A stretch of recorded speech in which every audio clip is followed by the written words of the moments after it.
Hello guys! Magandang araw! Ngayon ay magluluto tayo ng sinigang na baboy. Ayan, ngayon ay nagpuputol na tayo ng kangkong at sitaw. Ayan guys, samahan nyo ako magluto guys. Ayan ang mga ingredients niya. May kamatis, sibuyas, sili, kangkong, sitaw, at meron din tayong gabi. At syempre, hindi mawawala ang pangpaasim, ang Knorr Tamarind Original. Gagamit din tayo ng tubig para sa pagpapakulo nito sa sabaw at asin panimpla. Ayan guys, piniprepare muna natin ang mga gulay and then mamaya hiwain natin ang mga karne ng baboy at ito yung ating hugasang mabuti bago natin pakuluan. Ayan guys, kung nakikita nyo, maraming gulay. Paborito kasi ng mga anak ko ang gulay, lalo na pag sa sinigang. Alam nyo na guys, gulay is life and healthy.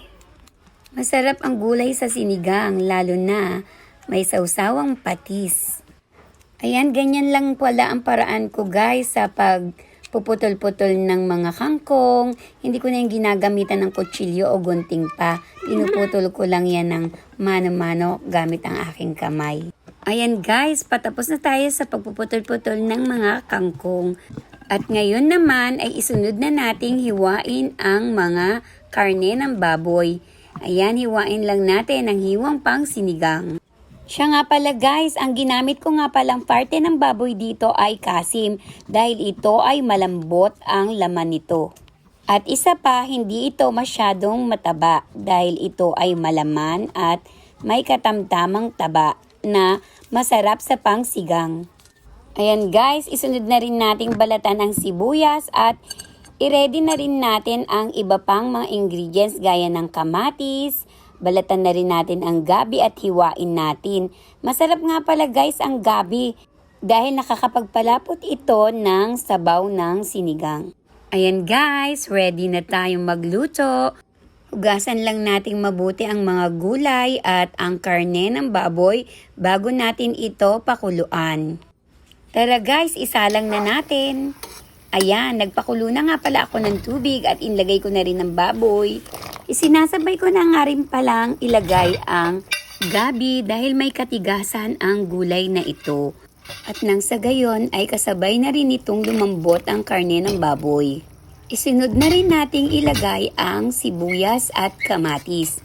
At timplahan na rin natin ito ng asin upang manuot ang lasa nito sa karne ng baboy. At pagkatapos ay pakuluan lamang natin ito ng mga 40 minutes o hanggang sa mapalambot natin ang karne at ganun din ang gabi. Ayan guys, malambot na ang karne at inilagay ko na nga pala ang tangkay ng kangkong at ilalagay ko na rin ang pinutol-putol nating mga sitaw. Haluin natin guys at palambutin lang natin ang mga gulay. At pagkatapos na bahagyan natin mapalambot ang mga sitaw at tangkay ng kangkong, ilagay na rin natin ang mga dahon. Halu-haluin lang natin ito at pagkatapos ay isunod na rin nating ilagay ang mga siling green. Ayan guys, nilagyan ko lang nga pala ito ng 3 pirasong siling green. At isunod na rin nating ilagay ang Knorr Sinigang sa Sampalok Mix. Ayan, original po. Pwede rin po kayong gumamit ng sinigang na may gabi mix. Pero ako po, mas pinili ko po ang original since meron naman akong gabi. Depende po kung ano po ang gusto nyong gamitin. Ayan guys, halos patapos na po tayo. Pakuluan lang po natin at palambutin lang natin ang mga kangkong at iba pang mga gulay. At pagkatapos ay pwede na natin itong hanguin. Ayan guys, luto na. Tara, iahin na natin. So, ayan guys, nakapaglagay na tayo sa isang bowl. Kaya, ayan, tara na po at samahan niyo po akong kumain. Alright, ready na guys ang ating sinigang. Tikman na natin.